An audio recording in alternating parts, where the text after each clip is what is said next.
Hello everyone. आज़ादी के इतने सालों बाद पहली बार भारत में कास्ट सेंसस होने वाला है। आज़ादी के बाद से अब तक कभी भी कास्ट सेंसस नहीं हुआ है और इस बार कैबिनेट कमेटी ने अप्रूवल दे दिया है कि हम जो जनगणना देखेंगे, जो सेंसस देखेंगे, उसमें कास्ट का भी डेटा लिया जाएगा।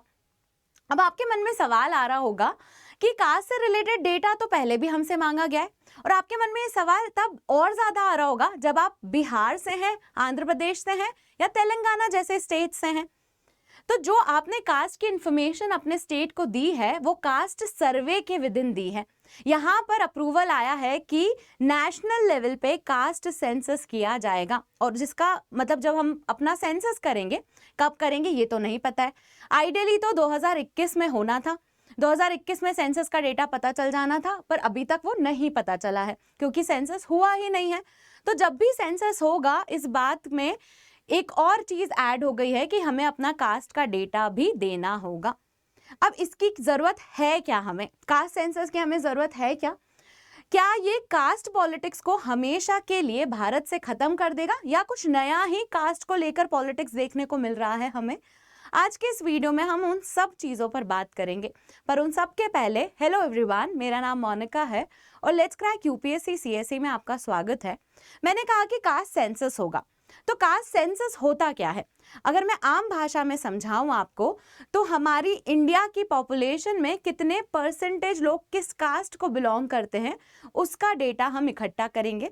साथ ही हम उनकी सोशल और इकोनॉमिक हालत कैसी है उस पर भी डेटा इकट्ठा करेंगे। उससे फायदा क्या होगा? थोड़ा देर वेट कीजिए, अभी जानने को मिल जाएगा आपको। दूसरी चीज ये कि मैंने कहा कि आजादी के बाद पहली बार कास्ट सेंसस कंडक्ट होगा। तो आजादी के पहले हुआ था क्या? होता था। आजादी के पहले मतलब ईयर 1931 तक कास्ट की इंफॉर्मेशन सेंसस में ली जाती थी। 1931 से क्यों बंद कर दिया? इसलिए बंद कर दिया क्योंकि उस टाइम पे कॉलोनियल पावर्स थी, ब्रिटिशर्स का शासन था हमारे ऊपर। तो ब्रिटिशर्स ने कॉस्ट कटिंग के लिए इस कास्ट का पैरामीटर जो है वो हटा दिया था। तो 1931 तक सेंसस होता था, कास्ट सेंसस। अब 1931 के बाद से डिसकंटिन्यू कर दिया गया था।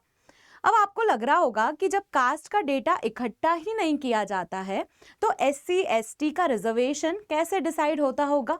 तो सवाल का सीधा सा जवाब ये है कि एससी और एसटी की पॉपुलेशन का तो काउंट हम सेंसस में रखते हैं, पर दूसरी कास्ट का हमारे पास इंफॉर्मेशन नहीं होता है।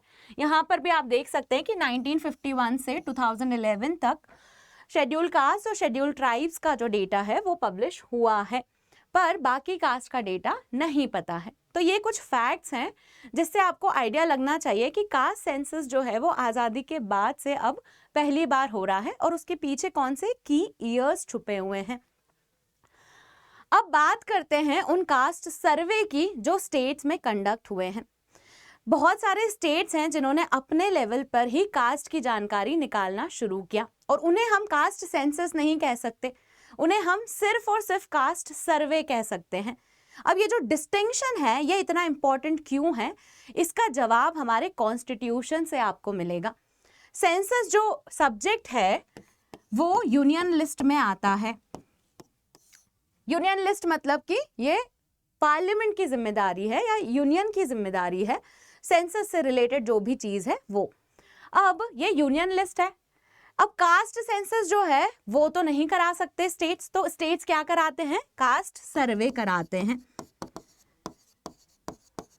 अब स्टेट्स ने अपने लेवल पे तो कास्ट की इंफॉर्मेशन इकट्ठा कर रखी है, तो सेंटर उन्हीं का इस्तेमाल क्यों नहीं कर सकता है? उसके दो महत्वपूर्ण कारण हैं। पहला तो कि सारे स्टेट्स ने नहीं कराया है ये कास्ट सर्वे। दूसरा जो कारण है वो ये है कि ये जो कास्ट सर्वे होते हैं ना, ये अधिकतर ऐसा देखा गया है कि कोई पॉलिटिकल गेन हासिल करने के लिए हुए, जैसे इलेक्शन में वोट आपको लेने हैं तो आप कास्ट सर्वे का प्रॉमिस कर देते हैं और फिर कास्ट सर्वे कराते हैं। तो इस तरह के पॉलिटिकली मोटिवेटेड मूव्स हैं। यहाँ ट्रांसपेरेंसी नहीं है कि किस बेसिस पे डेटा इकट्ठा किया है, क्या सारे हाउस होल्ड्स कवर हुए हैं, इस बात की भी कोई गारंटी नहीं है। इसीलिए सेंटर अपने लेवल पे कास्ट सेंसस कंडक्ट करेगा। अब जो स्टेट्स का डेटा है क्या वो रिडंडेंट हो जाएगा या फिर वो कुछ काम का नहीं रहेगा, ये आप खुद डिसाइड कीजिए, क्योंकि सेंटर तो अपना खुद का कास्ट सेंसस कंडक्ट करेगा ही करेगा। एक और इन्फॉर्मेशन जो इस सेंसस से रिलेटेड मैं आपको देना चाहूंगी वो ये है कि सेंसस तो 2020 में होना था, जिसका डेटा हमें मिलना था 2021 में। ये सेंसस नहीं हो पाया। क्यों नहीं हो पाया? क्योंकि कोविड-19 था। उस समय पे सेंसस कंडक्ट कराना बहुत मुश्किल था। इंडिया ही नहीं, बहुत सारे देशों ने अपना सेंसस जो है वो पोस्टपोन किया था। अब वो पोस्टपोन करते करते करते करते हालात ये बदल गए, यहाँ तक सिचुएशन आ गई कि अभी तक सेंसस नहीं हुआ है। तो अब जो सेंसस होगा उसमें कास्ट का भी सेंसस इंक्लूड कर लेंगे, ये बात आ गई है। एक और चीज इस सेंसस से रिलेटेड जो इम्पोर्टेंट है वो ये है कि ये डिजिटल सेंसस होगा। तो ये सब चीजें जो हैं ये सेंसस से रिलेटेड इंपॉर्टेंट इंफॉर्मेशन है। अब इंपॉर्टेंट सवाल जो फूड फॉर थॉट मैं आपको देना चाहती हूँ वो ये है कि सेंसस अभी तक हो क्यों नहीं रहा है। मतलब ऐसा है कि 2021 समझ में आता है, ठीक है, 2020 में कोविड था, पोस्टपोन किया, समझ में आता है, पर अब तो कर सकते थे ना, अभी भी क्यों नहीं कर रहे हैं? एक लिंक और मैं आपको देना चाहूंगी, क्या इसका रिलेशन डिलिमिटेशन से है? जो हमारे कॉन्स्टिट्यूशन में लिखा है कि 2026 के बाद का जो भी सेंसस होगा उसके बेसिस पे डिलिमिटेशन कर दिया जाएगा। अब ये दोनों लिंक जो हैं उसमें आप जोड़ लीजिए मैं क्या इंप्लाई कर रही हूँ, या फिर खुद से ही अंडरस्टैंड करने की कोशिश कीजिए कि क्या ये दोनों चीजें रिलेटेड हो सकती हैं। इट्स जस्ट मैं आपकी एनालिटिकल कैपेबिलिटीज को और इनहैंस करने की कोशिश कर रही हूँ।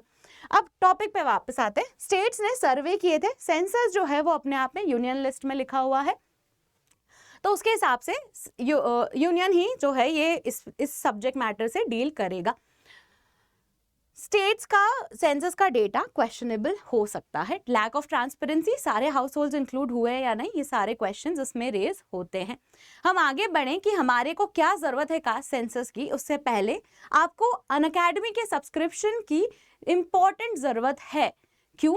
क्योंकि ये सब्सक्रिप्शन आपको सबसे लोएस्ट प्राइस में अवेलेबल है और ये आपके लिए ही है। 17,999 में आपको सब्सक्रिप्शन मिल जाएगा यूपीएससी का, जिसमें हम 12 मंथ्स का एक्सटेंशन भी आपको देंगे। एनरोल करने के लिए आपको मेरा कोड MM05 का इस्तेमाल करना होगा, जिसमें MM स्टैंड्स फॉर मोनिका मानधन्या। इस सब्सक्रिप्शन में आपको मिलेगा क्या?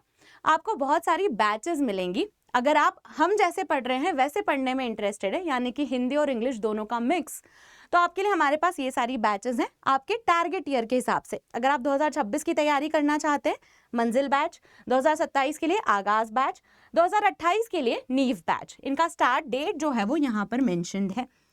प्रारंभ बैच जो है वो हिंदी मीडियम के छात्रों के लिए है, उनका टारगेट ईयर जिनका 2026 है। संभव बैच है 2027 के लिए, इनका इनिशियल डेट भी आप यहाँ देख सकते हैं। अगर आप पूरी तरह से इंग्लिश में पढ़ना पसंद करते हैं तो आपके लिए इग्नाइट बैच है जो 2026 के टारगेट ईयर के लिए डिजाइंड है। अगेन एनरोल करने के लिए आपको कोड MM05 का इस्तेमाल करना होगा। अब बात करते हैं कि कास्ट सेंसस की हमें क्या जरूरत है। इसमें जो सबसे इंपॉर्टेंट पॉइंट है वो ये है, क्योंकि इससे आपका ओपिनियन भी फॉर्म होने में मदद मिलेगी। थोड़ी सी बातें कर लेते हैं कि कास्ट का अगर डेटा पता चलता है तो हम रिजर्वेशन जैसी पॉलिसीज को बेटर इंप्लीमेंट कर सकते हैं, और जो भी उसके अराउंड गिले शिकवे हैं कि अरे इस कास्ट को रिजर्वेशन मिलना चाहिए, इसको क्रीमी लेयर में इंक्लूड करना चाहिए, ये सारी चीजें हम इस कास्ट सेंसस से रिजॉल्व कर सकते हैं। आप डेटा बताएंगे तो लोगों को समझ में आएगा कि अच्छा ठीक है ये हालात चल रहे हैं। रिसोर्स अलोकेशन पॉलिसी मेकिंग के लिए भी ये बहुत अच्छी चीज है। रिसोर्स अलोकेशन मतलब कि कितना फंड किस कास्ट को देना चाहिए, किस तरह की पॉलिसीज बनानी चाहिए, ये सब के डिसीजंस आप इस सेंसस की मदद से ले पाएंगे। रिजर्वेशन बेनिफिट की हम बात कर चुके हैं। यहाँ पर एक बहुत ही इंपॉर्टेंट पॉइंट लिखा हुआ है, to counter rising assertiveness. Rising assertiveness का मतलब है कि कास्ट के लोग जो हैं वो बार बार ये सवाल उठाते हैं कि हमारी कास्ट को वो बेनिफिट्स नहीं मिल रहे हैं और उसकी वजह से कास्ट में कन्फ्लिक्ट होते हैं। कास्ट हमारी आइडेंटिटी का बहुत बड़ा पार्ट है, इसको आप डिनाई नहीं कर सकते। भले ही आप पब्लिक डोमेन में देखेंगे तो इतना कास्ट विजिबल नहीं होता है, पर प्राइवेटली अगर देखें, जैसे कि शादी बहुत ही प्राइवेट मैटर है, तो लोग अभी भी प्रेफर करते हैं कि सेम कास्ट में ही शादी हो। तो कास्ट हमारी आइडेंटिटी का बहुत बड़ा पार्ट है। अब उस आइडेंटिटी के इतने बड़े पार्ट से रिलेटेड अगर कोई डेटा आप दे सकते हैं तो आप दीजिए। अगर आप छुपाने की कोशिश करेंगे ना तो लोग और ज़्यादा डिफेंसिव होते चले जाएंगे कि ऐसा क्या छुपा रहे हैं जिसकी वजह से डेटा नहीं मिल रहा है। तो आप ये जो असर्टिवनेस है, असर्टिवनेस मतलब कास्ट को बचाने की, कास्ट को प्रोटेक्ट करने की, वो असर्टिवनेस को काउंटर कर सकते हैं। ऐसा नहीं है कि कास्ट हटाना है, बस वो जो कास्ट के नाम पे टेंशन्स होते हैं, कन्फ्लिक्ट होते हैं, उसको काउंटर किया जा सकता है आप जब डेटा अवेलेबल कराएंगे। आपके पास भी खुद के पास डेटा होना चाहिए। पॉलिटिकल मोटिव्स को काउंटर करने के लिए भी ये कास्ट सेंसस बहुत इंपॉर्टेंट है, क्योंकि कास्ट को लेके इमोशन लोगों के स्ट्रॉन्ग रहते हैं और पॉलिटिकल पार्टीज एट टाइम्स उन्हें एक्सप्लॉइट करती है। तो इस तरह से आप इस सेंसस की मदद से, कास्ट सेंसस की मदद से ये सारी चीज़ें इम्प्लीमेंट कर सकते हैं। आपका क्या विचार है इस कास्ट सेंसस को लेके, वो आप हमें कमेंट्स में बता सकते हैं। कमेंट्स में आपको एक और चीज़ करनी है, ये MCQ है, इसका जवाब देना है। Which Indian state conducted a caste-based census for the first time in independent India? किस स्टेट ने इंडिपेंडेंट इंडिया में पहली बार कास्ट सेंसस कराया? इन सब में ये चारों स्टेट्स जो हैं, इनमें सबसे पहला स्टेट कौन सा है जिसने कास्ट सेंसस कराया? उसका जवाब आप मुझे कमेंट सेक्शन में देंगे। ABCD करके लिख सकते हैं आप अपना जवाब। अच्छा, एक और ट्विस्ट जिन्हें ज़्यादा पता है उनके लिए है। अगर आपको 1 2 3 रैंक्स पता है कि पहला स्टेट ये है जिसने कास्ट सेंसस कराया, दूसरा स्टेट ये है, तीसरा स्टेट ये है, तो वो लोग भी आंसर करें। आपका नॉलेज जो है दिखाने का एक अच्छा प्लेटफॉर्म है ये, तो do give it a try. आपको वीडियो कैसा लगा वो भी बता सकते हैं। लाइक करिए इस वीडियो को and thank you for watching.